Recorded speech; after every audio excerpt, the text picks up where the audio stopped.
Alhamdulillahirabbil alamin wa bihi nasta'inu ala umuri dunya waddin. Asyhadu an la ilaha illallah wahdahu la syarika lah wa anna Muhammadan abduhu wa rasuluhu amma ba'd.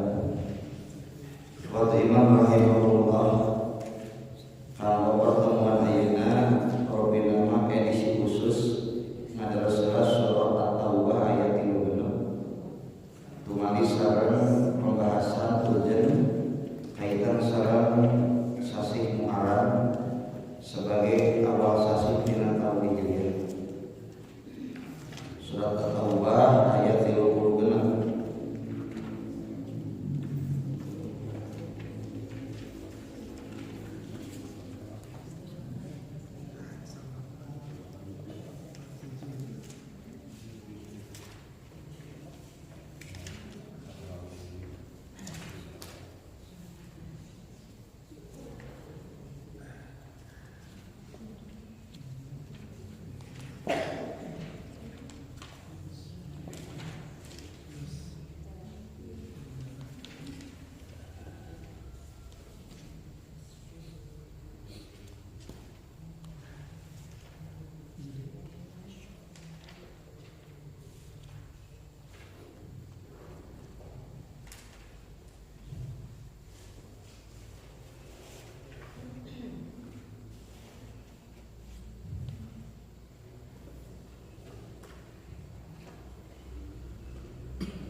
A'udzu billahi minasy syaithanir rajim.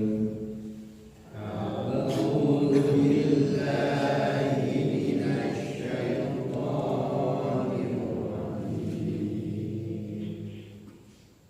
Inna iddatash syuhuri indallahi itsna asyara syahra.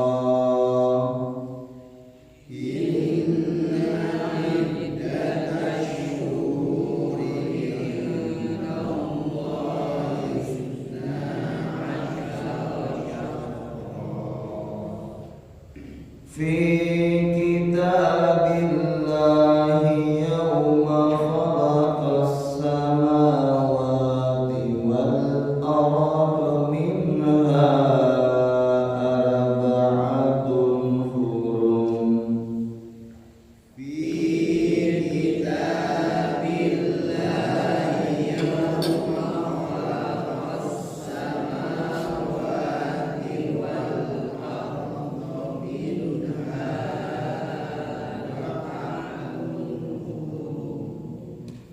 Dzalika ad-dinul qayyim. Dzalika ad-dinul qayyim. Fala tazlimu fihinna anfusakum.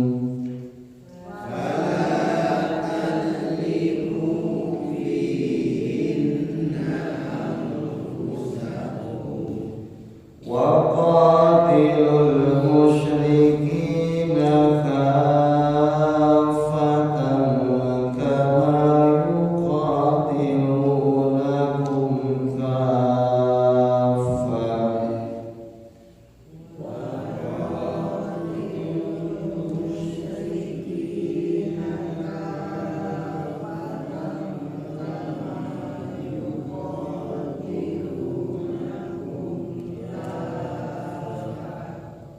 Wa'lamu anna Allaha ma'al muttaqin.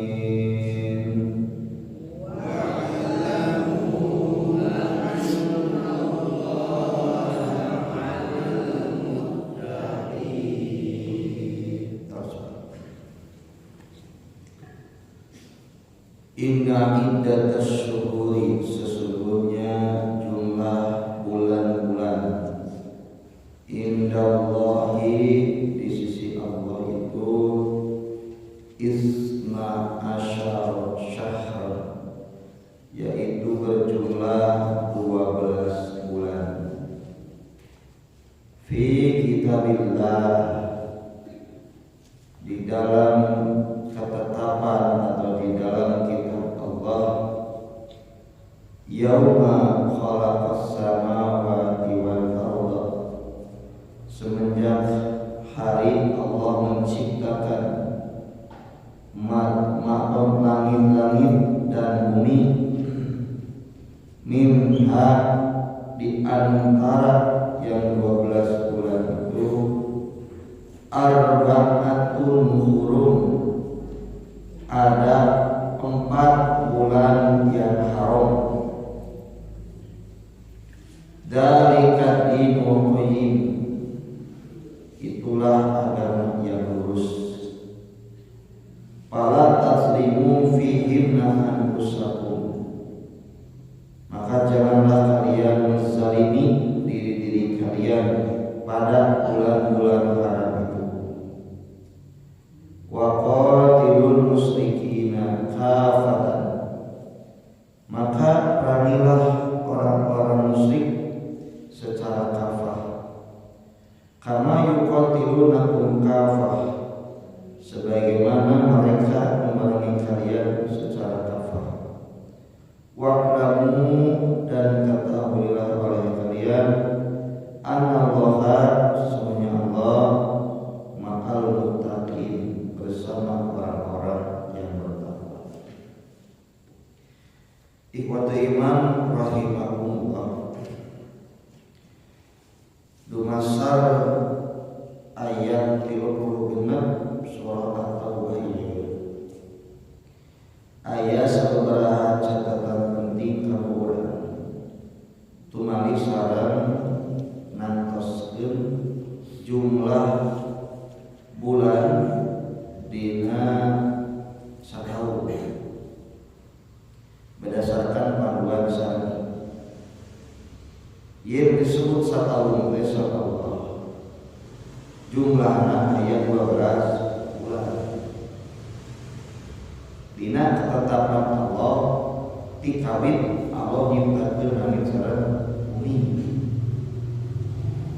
Cobi buat imam rahimahumullah. Nah Allah nandeskeun dina ieu ayat. Ieu di masa tahun teh itu jumlahna 12 bulan. Tinangtos ayat ieu teh kana hiji patokan nu dianggo umat Islam. Tina Allah nangtoskeun jumlah bulan di masa tahun. Anu memang samemehna saat ayat ieu lungsul bahwa penetapan bulan-bulan di masa tahun teh terjadi tata cara penyimpangan. Dinten kieu kalender menjadikan acuan, menjadikan patokan, itu sakali amat acan aya kalender. Jadi kieu aya kalender pra-Islam, kalender setelah Rasul diutus, dan kalender setelah Rasulullah wafat. Ayat 3 bulan. Kumaha nu dimaksud kalender pra-Islam? Berarti dina ruang lingkup kalender ieu dianggo ketika masa jahiliyah. Sebelum Rasulullah diutus. Cek ibu teh ari kalender aya teu? Nah gitu. Sebelum Rasul diutus atau sebelum Rasulullah ada. Dan ternyata para ahli sejarah sadayana mengungkap bahwa sebelum Islam aya, sebelum Rasulullah diutus, bahwa kalender yang dipakai oleh orang-orang Arab itu tidak ada kalender secara baku menjadi patokan. nangtoskeun bulan-bulanan. Nu mana bulan-bulan eta ditangtoskeun namina berdasarkan cuaca, iklim, kaayaan anu arageuna karaoskeun ataupun karandapan. Jadi secara mafhum bahwa kalender itu didasarkan pada pergerakan matahari, disebutkan kalender Syamsiah, walaupun tayang secara matematika. Jadi tayang kalender Ramadan cuma bulan atas aya, ngan terus kenami bulan eta teh didasarkan karena cuaca. Ada cuaca kaitan sareng naon? Pergerakan matahari. Cuaca. Sebagai contoh, nah disebut bulan Robi, kan aya Robiul Awal, aya Robiul Tsani, Robiul Akhir. Nyata apa? Aya duanya Robi teh nya. Robiul Tsani nya banyak, Robiul Tsani. Cik naon hartos Robi? Robi itu adalah musim semi. Setelah bulan Sofar. Sofar itu apa? Kondisi daun menguning. Lamun tos menguning naon? Gugur. Terus gugur oke, daunan deui. Jadi ieu dasarna naon? Cuaca iklimnya biasa. Robi itu semi. Berbunga, berdaun kembali tanaman-tanaman. Terus saya bulan Jumadil ula, Jumadil akhirah. Jumad naon? Eta urang sing nyebut ni jumud pikiran teh. Naon teh jumud? Beku. Jadi menyebutkan jumud pikiran teh tembang bukan. Jumad itu beku karena iklim terasa sangat dingin yang dirasakan oleh orang Arab. Sampai kan saking ku tikis cai ge beku. Itu kabungku. Maka dinamakan bulan Jumad. Itu kan dasarnya iklim, ya, cuaca yang dirasakan. Terus bulan Ramadan. Non Ramadan. Matahari yang terasa panas Ramadan. Tetap Ramadan mah halodo bisa panas bisa. Nah, jadi berdasarkan fakta sejarah eta, dina catatan para ahli sejarah, memang orang-orang Arab sudah menggunakan kalender tapi itu baku. Belum ada acuan yang baku. Secara umum kalender cuma pola penetapan bulan mah dasarnya karena matahari. Nah, eta pra-Islamnya. Taiwatiman rahimahullah tinantos engke ari nu dianggo pergerakan matahari gitu. Ari tina faktana setiap pergerakan matahari sareng pergerakan bulan itu soal selisih. Mata orang jahiliyah mah sok nambahan engke tina setiap tahun sekali aya bulan 13 disebut bulan nasi. Karena kia ibu bapak per setiap peredaran matahari bulan itu selalu ada selisih sareng peredaran matahari. Maka tinggali setiap tahun namina patokan bulan Hijriah mah bakal bergeser. Soalnya tinggali kamari lebaran kaping 20 Maret dinten Sabtu kan. Cobi tahun Mayu 2027 lebaran pasti majeng. Mual andar tanggal 20 pasti majang, mungkin di tanggal 10, 11 atau sebelumnya. Jadi ayah bergeser sekitar 10 hari. Selalu ada pergeseran kan, selisih.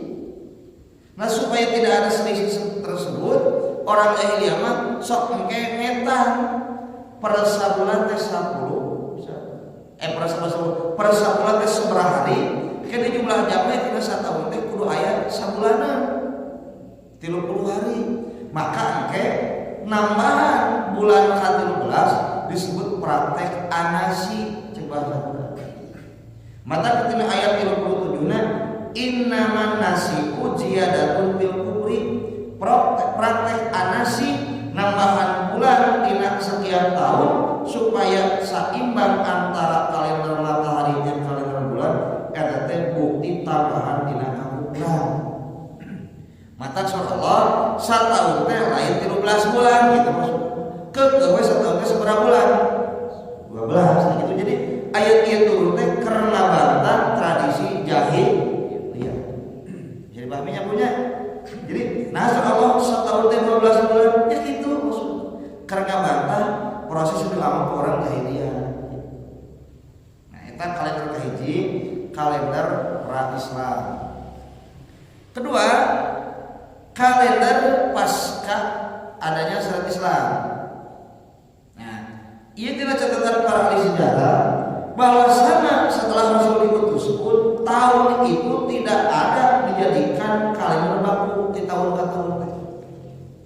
Hanya dulu mah penetapan tahun itu didasarkan kepada kejadian yang sangat besar, kejadian rongga.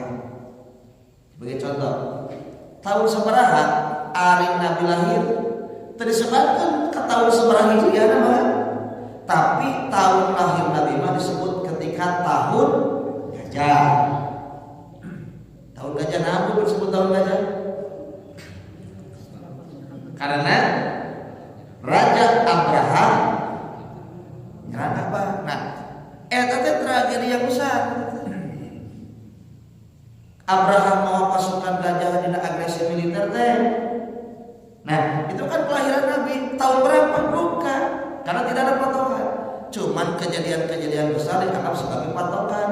Kalau tahun, jadi kan disebut tahun gajah. Gitu. Dua, Nabi menerima wahyu pertama surat apa?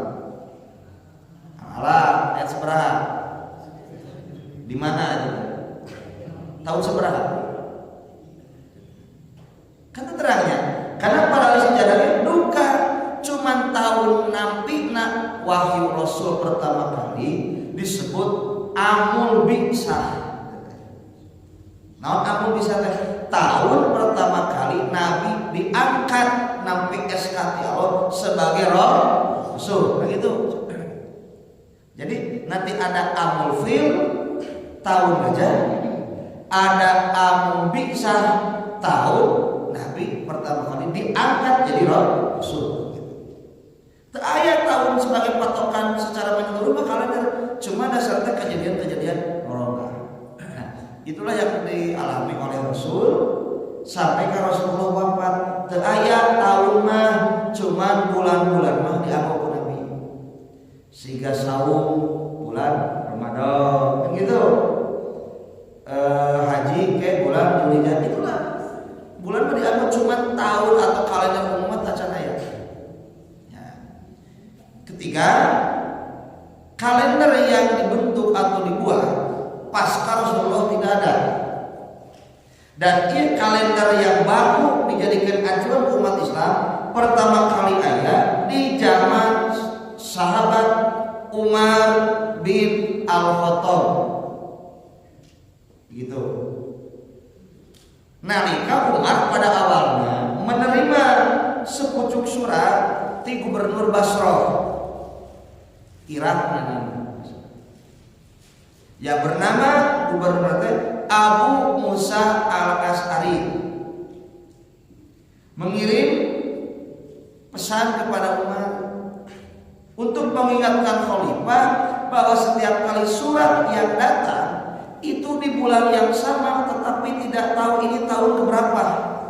Sebagai contoh, ini tertanggal atau tertulis bulan Muharram. Ayat 2 surat teh bulan Muharram. Eta Muharram mana? Bingung Abu Musa teh. Maka Abu Musa berusulah kepada khalifah atau pemimpin negara, kumacana lamun urang teh gaduh kalender baku. Nah, temuan di lapangan Sigaki diakomodir oleh sahabat Umar. Maka pada akhirnya Umar ngajak ngariung musyawarah cabang mengucap itu. Karena ada panitia kecil, yakni dengan 7 orang. Satu nu ngariung teh Umar, dua Ali, tilu Utsman bin Affan, opat Abdurrahman bin Auf, nu kalima Sa'ad bin Abi Waqqas, genep Jubair bin Awam, tujuh Tolha. Jadi 7 orang dia itu ngariung sebagai perwakilan umat Islam, khalifah diakomodir. Kira-kira umat Islam rek nyen kalender kumaha caranya? Nah, maka tina riungan panitia kecil yang 7 orang ini itu semuanya berembuk silang pendapat. Dipujulkan 3 opsi pilihan sebagai patokan nangtoskeun tahun nu dianggap umat Islam di mana awalnya eta tahun. Usul pertama, tahun pertama yang akan dipakai oleh umat Islam diawali dengan tahun bagaimana Nabi lahir. Disebut tadi tahun naon? Gajah atau Amul Fil. Ditabung rumah. Sok pendapat gitu. Jadi kayak umat Islam gaduh patokan di ayeuna ka tahun gajah sabaraha tahun? Tah tahun kahijratan dina semenjak kejadian eta. Pawi bade nu eta cuma. Sok usulan deui mangga. Aya usul tos we cenah tahun kahiji mah dari awal Nabi diangkat jadi rasul. Disebut tahun eta tahun Bi'sa. Bi'sa teh pertama kali diangkat. Jadi kayak ngetan ti ayeuna kan Nabi diutus jadi nabi sabaraha tahun dia sebagai tahun pertama gitu. Ketiga, Ali berpendapat, sahabat Ali. Kata Ali, tos we khalifah tong 2 tadi cenah. Nah, sahabat aya kejadian anu rongkah luar biasa. Yakni Nabi teh ngawitan hijrah ti Mekah ka Madinah. Tos patokanna eta tahun kahiji nu dianggap umat Islam disebut dengan Amul Hijrah, tahun hijrah. Nah, dari ketiga pendapat yang muncul kepada sahabat Umar sebagai khalifah nu di ACC, terjadilah konsensus kesepakatan dari 7 orang ini bahwa kalender yang ditetapkan itu acuannya kejadian hijrah. Mata dinamia sampai ka ayeuna eta teh kalender hijriah. Jadi hijriah teh naon? Dihitung tahun pertamanya dari kejadian hijrah Nabi ti Mekah. Nah, gitu. Tahu sama Ibu. Jadi kurang pengen ilmu ti pakar sejarah tina sabaraha catatan aranjeun. Jadi gitulah kalender teh. Jadi ulah disangki anu bulan-bulan ayeuna kalender eta tos aya ti zaman Nabi. Kalender eta disebut almanah Islam. Nu nembe aya mah bulan-bulana. Duka tahun sabaraha. Satos Nabi aya, taya di kalender waktu teh. Nu aya ge bulan-bulan saja. Nah, setelah Nabi tidak ada, itu pun di zaman Umar baru ada baku kalender dalam umat Islam. Sebut almanah Islam teh. Dasarna karena hijrah Nabi. Nah, terus berarti kan tinggal kieu urang ari Nabi hijrahna iraha kan gitu. Catatan dari sejarah Nabi hijrah itu 11 bulan Muharram. Mata catatan penting otokritik kamu urang utamina ka umat Islam. Nah, sih makanya kudu setiap malam tahun baru hijriah atau setiap bulan Muharram selalu dinararakan eling Nabi hijrah. Itu kan teman-teman. Kita coba mengambil pelajaran atau ibrah dengan perpindahan tahun baru kan itu ya. Yang benar tahun baru hijriah kita harus membaca momentum bagaimana Nabi hijrah. Emang Nabi hijrah iraha? Gitu kan seolah-olah dia mana? Padahal catatan ahli sejarah Nabi itu ketika hijrah itu tercatat bukan di bulan Muharram. Tanggal 12 sampai tanggal 14 Rabiul Awal Nabi teh linggih di daerah Kuba. Pengalaman di sana panjang cuma ini pentingnya. Daerah Kuba di keluarga Amr bin Auf. Jadi kayak Nabi angkat ya di Madinah satacan ka di Makkah satacan ka Madinah. Nabi teh transit heula, sindang heula di daerah Nabi nanti daerah Kuba. di keluarga saha di akhirna Amr bin Auf. Nah, di lembur eta Amr bin Auf Nabi teh ngabangun masjid pertama yang disebut dengan Masjid Quba.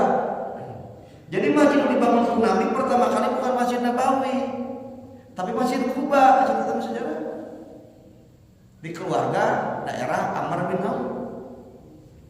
Lagi itu 4 hari, Senin, Selasa, Rebo, Kamis di keluarga Amr bin Auf teh. Nah, berarti kan 12, 17, 14, 15 Rabiul Awal itu menetap di keluarga itu. Besoknya berarti hari naon tah tos Kamis teh. Jumat Nabi teh lalu melanjutkan perjalanan ke Madinah. Di tengah jalan ngalakukan lengkop, non tuh lengkop teh lembahnya. Nah, di satu lembah milik keluarga Salim bin Auf, lembah itu teh. Nabi mendapatkan wahyu dari Allah. Turun surat Al-Jumu'ah ayat 8. Mata Nabi pertama kali Jumat nanti di perjalanan. Mata keehnya orang yang berperjalanan atau musafir itu boleh, bukan boleh, wajib Jumat. Bukan tidak wajib Jumat.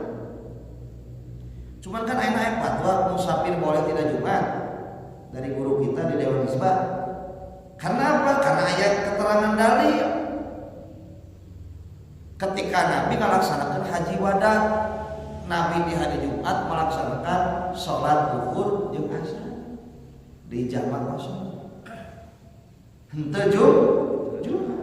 Tapi Nabi ketika dulu di perjalanan, Nabi teh Jumatan. Berarti kurang enak kene kesimpulan orang yang bepergian itu tetap wajib Jumat, cuman wajibnya jadi wajib mukhoyar, bukan wajib ain. Ari wajib ain mah kudu kitu, ari wajib mukhoyar mah wajib milih antara milih Jumatan sareng milih lohoran. Jadi ulah ge abi mah Jumatan moal, lohor moal ain dinya benar. Justru wajib Jumat, tukernya oke. Ngan lamun teu Jumatan jadi wajib lohor. Itu dalil. Nah, di keluarga Salim bin Auf itu nanti kewajiban Jumat. Di hari Jumat itu turun Al-Jumu'ah salapan. Nah, Bapak Ibu, maka Nabi melanjutkan perjalanan. Tah catatan sejarah ini menunjukkan bahwa Nabi itu hijrah lain di bulan Muharram. Tapi bulan naon? Rabiul Awal. Maka ibu bertanya sareng bapak, nah atuh bulan kahiji tahun Hijriah bet bulan Muharram. Kuruna ge bulan Rabiul Awal kan gitu. Wajar kan orang bertanya. Nah, maka jawabannya itu adalah penetapan bulan kahiji Muharram bukan Rabiul Awal, padahal itu patokan awal hijrah Nabi. Bulan itu ternyata itu atas kebijakan umat. Umat tersesuai patokan Muharram. Entah Rabiul Awal eta mah atas inisiasi kebijakan umat sendiri. Kudu kitu we. Nah, tos we tadinya sejarah kalender. Nah, sekarang kita berada di bulan Muharram.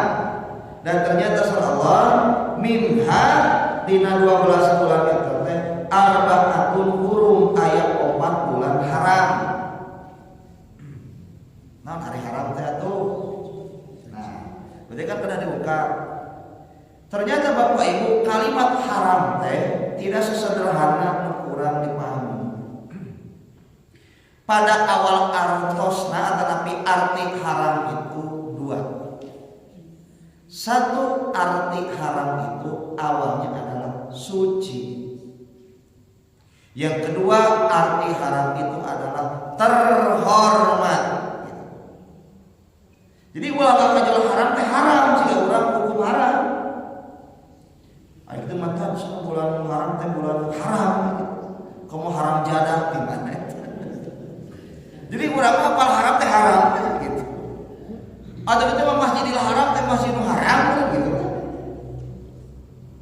Yang itu pentingnya kan urang mengungkap makna haram itu. Haram teh bahasa Arab. Pihak sunana teh awalna teh 2 suci, 7 terhormat. Nanti ada. Jadi teu wakajol makna teh larangan haram. Mayusabu ala tarkihi wa yu'aqabu ala fi'lihi kan gitu sekali hukuman haram teh lamun ditinggalkeun kayak pahalanya, lamun dipindah mah dosa. Nah sanes haram eta haram pada awalnya. Tapi haram itu bermakna suci dan terhormat. Nah, lantas ibu teh aya hukum haram. Nah maksudnya hukum itu disebut haram, padahal arti haram itu adalah suci dan terhormat. Nah, mengapa hukum itu dihukumi haram? Itu ada pesan penting dan pesan mulia dari Allah, bahwa perbuatan yang dihukumi haram oleh syariat tujuannya untuk menjaga kesucian dan kehormatan manusia itu sendiri. Jadi mungkin nasi betinah teh diharamkeun. Eta teh patang diharamkeun teh meh diri manusia teh tetap terhormat jeung suci kan. Justru lamun dikadaya zina itu nikmat sesaat, runtuhlah kehormatan manusia dan kesucian manusia. Kan gitu. Cikgu di zaman jahiliyah perempuan dimuliakeun, dihinakeun. Tahu dari mana dihinakeun? Satu dari sejak kecil dibunuh, budak mah takbiran, ngariweuhkeun, teu bisa usaha, kurupkeun we kitu, kubur awan malah riweuh-riweuh teuing, kuburkeun itu tadi jahiliyah. Wanita dihina. Kedua, geus dewasa ge jadi bahan pelampiasan syahwat laki bejat. Mata kayak nikah teh kan tilunya di zaman jahiliyah anu nikah haram teh ada nikah istibdal, ada nikah liwat, ada nikah rohim kan gitu. Jadi itu intina mah hiji awewe meunang digadawah ku loba lalaki. Naon bedana jeung zaman ayeuna? Album kluku wal bondonu kan. PSKT ya zaman ayeuna. Itu kan perzinahan, tapi di zaman jahiliyah disebut dengan pernikahan. Karena untuk pelampiasan syahwat laki-laki nu bejat. Jadi zaman jahiliyah itu adalah menghinakan perempuan, bukan memuliakan perempuan. Makanya zina teh diharamkeun. Tujuannya menjaga kesucian dan kehormatan. Nah gitu. Lanjut Bapak Ibu. Jadi hati haram itu kehormatan dan suci. Maka nanti ada Masjidil Haram, kan gitu. Mengapa Masjidil Haram? Tempat ini amat suci dan terhormat. Maka nanti ada larangan-larangan yang bersifat haram di Masjidil Haram. Temenang pasya, temenang sidih teuheul, temenang pertumpahan darah, haram perbuatan eta teh. Karena untuk menjaga kehormatan dan kesucian Masjidil Haram. Di urang aya takbiratul ihram. Mau ihram teh haram, diharamkan. Karena dengan takbir yang dilakukan itu menjadi statusnya haram melakukan sesuatu yang sebelumnya boleh. Bapak memeh takbir ihram salat kayaknya ngarokok, kayaknya bisa ngobrol, kayaknya. Tapi lamun tos Allahu Akbar kayak ngobrol. Nah bentar. Karena ayat ihram teh menjadi haram perbuatan yang sebelumnya boleh. Atuh kegawe hayang ngobrol, ruksak salatna gitu-gitu. Mata punten ruksak nak salat karena tilu. Hanes batal ruksak ya. Dan ngabatal memang terkait syarat sah. Ulah lobat hartos. Gerasok kurang gambar Ibu. Bapak sareng ibu nuju salat. Punten keluar angin. Atau lebih itu pertanyaan batal ke salatnya. Henteu. Nu batal mah wuduna. Kitunya cara pemikiran mah. Nah, aku munjang gerasok. Bapak nuju salat keluar angin, batal ke salat. Henteu pada awalnya mah nu batal wuduna. Karena ibu tidak punya wudu dan bapak maka berimbas pada tidak sana. Gitu cara berpikirnya. Nah, ayeuna bapak nuju salat teh itu ngobrol batal teh. Batal ke salat. Nah, ulah. Allahu Akbar ari kami versi beunang teh. Jauh gitu tah kan ngobrol. Batal teh salatna. Batal karena bukan karena itu iman karena rusak salat. Jadi batal karena rusak jeung batal karena hadas beda. Nah, pembatal sholat karena rusak itu 3 sebabnya. 1, obrolan manusia. Yang kedua, mendoakan yang bersin. Saya kan orang sholat yang bersin. Yarhamukallah. Nah, batal. Urang teh kudu balikan di sholat. Atau yang ketiga, yang merusak sholat itu adalah menjawab salam. Ya sholat orang kan. Assalamualaikum kabumi urang. Waalaikumsalam warahmatullahi wabarakatuh. Sholat teh urang geus batal sholat. Jadi jangan dijawab walaupun salam itu memang mesti dijawab. Tapi kalau sholat mah ya hadis khusus ngajawab salam itu jadi batal. Bukan batal hadas tapi rusak sholat. Nah, gitunya. Jadi ayat ini mungkin dina Allah pembatal sholat karena rusak. Karena orang tos takbiratul ihram, orang konsekuensinya gitu. Ngobrol wae, ngadoakeun bersin, tasmid, namanya tasmid teh ngadoakeun bersin. Katilu menjawab salam. Itu menjadi rusak sholat karena orang tos takbiratul ihram. Makanya kita dijaga dalam perbuatan yang sebelumnya boleh jadi haram setelah ihram. Nah, Bapak Ibu sadaya, sekarang orang ayat ini bulan Muharram, bulan yang diharamkan itu, bulan yang dihormati itu. Karena bulan Muharram itu aya 4. Hiji Zulqa'dah, 2 Zulhijjah, 3 Muharram. Saur Nabi 3 bulan itu salasun mutawaliyatun, 3 bulan ini berdempetan Nabi. Zulqa'dah, Zulhijjah, Muharram. Hiji deui pan aya 4 sallallahu ku Nabi jelaskeun wa Rajab mudhar. Bulan Rajab. Rajab itu sacan Ramadan ya. Sacan Syaban ya. Nah, berarti bulan ke-sabaraha tah? 7-nya. Bulan ke-7 itu disebut bulan Muharram. Jadi aya 4 kata nu 3 berdempetan hiji mah bisa bulan Rajab. Maka 4 bulan haram ini adalah 4 bulan yang harus dihormati gitu. Kumaha cara menghormatinya? Nanti Allah menjelaskan para tadlimu fihinna anfusakum. Ini adalah agama yang lurus, maka dengan itu kalian tidak boleh menzolimi atau berbuat zalim pada bulan-bulan itu.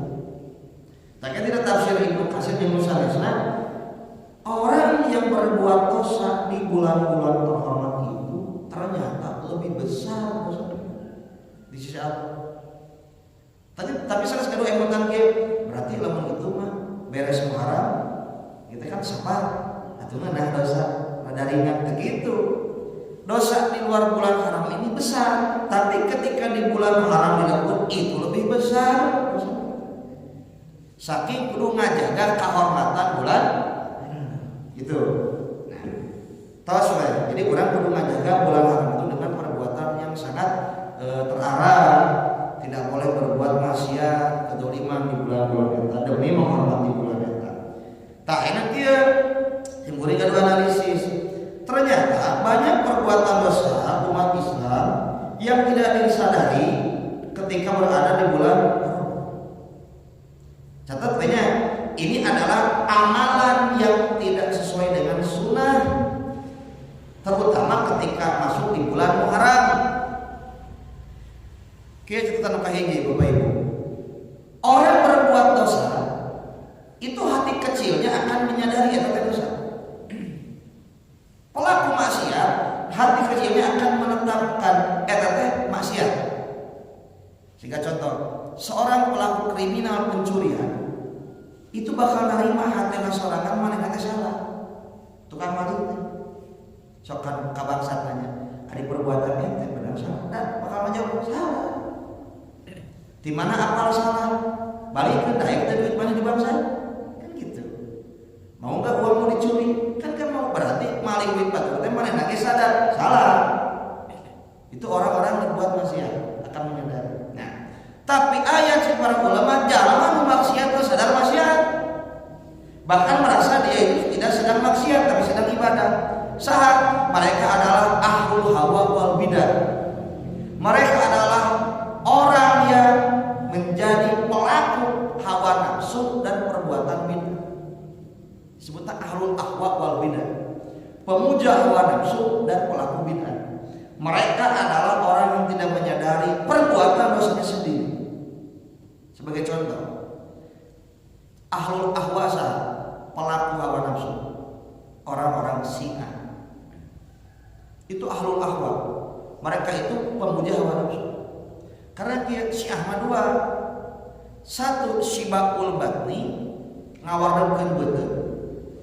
Yang kedua syibabul farji, ngalampiaskeun syahwat biologis. Dengan atas dasar nama agama cek manehna zina teh dibalut dengan hukum nikah Maka dina kitab-kitab Syiah, siapa perempuan yang dinikah mut'ah 1 kali derajatnya seperti ini. Siapa yang 2 kali lebih mulia, semakin loba di mut'ah ku lalaki semakin seperti derajat para malaikat. Piraku hadis gitu. Maka orang Syiah tingali adalah pemuja syahwat atau hawa nafsu. Tak sahawai jaminan kalau kana hawa nafsu bakal rasa kasihan. Utamin akhirnya lamun aya jamin kalau kasih aya kita sok dipilari ku satu ustadna. Dupi bapak dan barangkali istri juga gitu. Karena dia akan melobi supaya anak perempuannya bisa dimut'ah oleh ustad ini. Ari anak manehna teu bikeun dapat. Dicik sarana. Jadi kieu penting pembayarannya. Ini adalah ahlul ahwa atau pemuja hawa nafsu. Yang kedua ahlul bidah. Apa itu ahlul bidah? Mereka adalah pelaku bid'ah. Nah, di bulan Muharram itu kedua orang ini ada. Kumaha cirina? Satu, amalan yang tidak sesuai dengan surah di bulan Muharram. Yang pertama adalah berkeyakinan bahwa bulan Muharram itu adalah bulan keramat. Apa itu? Muharram itu bulan keramat. Makanya mereka berkeyakinan tidak akan mau menikahkan putrinya pada bulan ini karena bisa membawa sial dan kegagalan di rumah tangga. Itu Bapak Ibu. Jadi ini kan perbuatan bid'ah gitu. Yang kedua ditambahkan ke orang Sunda mah lain sakur bulan Muharram temenang kawin teh bulan Safar. Bulan naon teh cenah nikah naon? Nikah gogong dikarawinkeun di bulan Safar. Sok tinggal dikira moal usuk kawin di bulan Safar orang Sunda. Anu paham deh. Anu nyepeng kena keyakinan gitu. Maka cenah kewe rayagu gitu. Bulan Safar nikah gogong gitu kan. Ini apa? Keyakinan yang salah gitu. Nu kedua, doa awal dan akhir tahun Muharram. Itu enggak boleh. Itu perbuatan bid'ah. Jadi aya doa khusus dina awal tahun. Kemarin teh urang teh tilu Dzulhijjah padeka Muharram. Baheula orang kafir mah memperingatinya dengan petasan gitu kan. Dengan pesta sek orang-orang itu. Cenah urang mah dengan doa bersama. Nah, sama bae teh salah. Aya kan gitunya? Ah iya. Tilu peringatan tahun baru Hijriah. Nah, ini peringatan khusus. Untung kamari Bapak Ibu sering teh hujan. Jadi itu teh poe-poe. Ada pada kecuali memaksakan gitu. Nah, itu enggak boleh peringatan tahun baru Hijriah. Tidak boleh karena itu termasuk tasabuh. Tasabuh itu menyerupai tata cara keyakinan orang kafir. Sebenarnya orang kedah tiasa memahami rek dibungkus diistilahkan dengan istilah kearab-araban ari maksudna sama masalah. Sehingga kieu tapi mah teu happy new years. Tapi mah malam tahun baru Hijriah heuh eta keneh. Happy new years daripada orang barat eta mah. Hiji Januari urang mah hiji Muharram sampai keneh. Usah dikumaha tara ulang tahun tetapi tapi ibu mah barakallahu fi umri. Milad eta keneh milad teh gitu. Ah gagayaan utang itu salah gitu. Barakallahu fi umri amin. Baraja ucapan teh dina tahun kelahiran sami ulang tahun teh. Bisa tapi mah teh ngucapkeun selamat ulang tahun tapi wilujeng tepang tahun geus saeueuh. Sami wae. Itu contohnya lah kesalahan-kesalahan peringatan di tahun baru Hijriah. Keempat, menghidupkan malam pertama bulan Muharram. Apa menghidupkan malam itu dengan amal apapun? Itulah apa? Bid'ah. Kalimat menghidupkan malam hari Asyura. Hari Asyura itu tanggal 10 Muharram. Nah, tanggal 8 atau malam 10-nya mereka menghidupkan malam-malam itu dengan sholat, zikir, berkumpul-kumpul. Itu justru menghidupkan malam hari Asyura. Ini perbuatan bid'ah. Di dalam kitab Iqtidaus Shiratal Mustaqim. Lanjut berkenan sholat Asyura. Kumaha cara sholat Asyura? Sholat Asyura itu sholat yang dilakukan tanggal 10 Muharram. Sholatnya kapan? Setelah sholat zuhur, sebelum sholat asar. Jumlahnya 4 rakaat. Sholat Asyura. Sholat itu dibaca per rakaatna Al-Fatihah hiji, 10 kali ayat kursi, Qul huwallahu ahad 10 kali, Falaq Binas 5 kali, sarakaat. Sampai itu mana dari eta disebut sholat Asyura. 4 rakaat, titos zuhur sebelum asar, tiap rakaat Al-Fatihah tambah ayat kursi 10, terus ayat kursi 10, Qul huwallahu ahad 10 deui, Falaq Binas 5 kali. Rakaat kedua gitu deh. Eta teh cenah kade salat Asyura. Eta teh bid'ah. Hadis nage hadis palsu. Hadis bohong. 7. Ada doa khusus hari Asyura tadi masalahna. Ieu mah doana khusus hari Asyura. Doana teh kieu cenah. Hasbunallahu wa ni'mal wakil. Nikmal maula wa nikmal nasir. Sebanyak 7 kali dijamin ku Allah bakal dijaga tina kagoreng patutan cemaran. Jadi kieu anu eta we hasbunallahu wa ni'mal wakil. Keun bae korupsi ge. Keun bae dosa. Da Allah dilindungi cenah. Eta teh justru saat laras gitu. Doa nu tadi nama laras doa eta teh doa Nabi Ibrahim kan eta teh. Bahkan diajarkan ku Nabi doa saya ngan salah 64. 8. Ini bahaya memperingati hari kematian Husain atau peringatan Asyura yang tanggal 10 Muharram. Ini kebiasaan orang Syiah. Mengapa diperingati? Sebab Husain itu tanggal 10 Muharram dulu dibunuh oleh orang kafir. Kejadian itu di daerah Karbala tahun 60 Hijriah. Puntennya sangat mengerikan. Husain itu sampai dipenggal kepala cucu Rasul. Maka diperingati oleh pecinta Syiah ini sebagai hari duka cita yang harus merasakan kesedihan yang sama. Maka tanggal 10 Muharram maneh sok mayakeun ritual Asyura dengan cara menyiksa diri sorangan. Gitu. Nu ngabesetan budakna, ngabesetan awakna sorangan sampai berumuran darah. Nah itulah peringatan Asyura. Orang Syiah. 9. Sabang sunnah imam peringatan hari sukacita. Jeung nu sabang sunnah tong kituan cenah bid'ah memperingati duka mending we urang mah hari sukacita dengan cara apa? Makan-makan, bergembira, malalopor, nya kitu nya masak-masak. Entong apa? Meratapi kesedihan. Ini urang mah bergembira khusus tanggal 10 Muharram. Itu ge sama perbuatan bid'ah. Terakhir, ritual dan adat di tanah air dengan cara-cara yang berbeda, seperti ada istilah kiram satu surah. Jadi orang memang bisa meninggalkan adat ritual anu berbau punten ajaran-ajaran sesa kapungkur. Maka penting kalau orang menetralisir perbuatan maksiat di bulan Muharram itu ternyata banyak yang tidak disadari.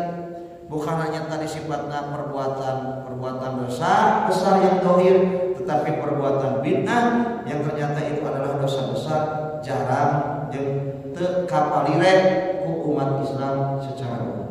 Nah, mudah-mudahan 10 catatan ieu amalan-amalan yang tidak disunahkan jantan cepengan urang sadaya dikantungkeun urang sadaya. Aku qouli hadza wa astaghfirullah li wa lakum. Assalamualaikum warahmatullahi wabarakatuh.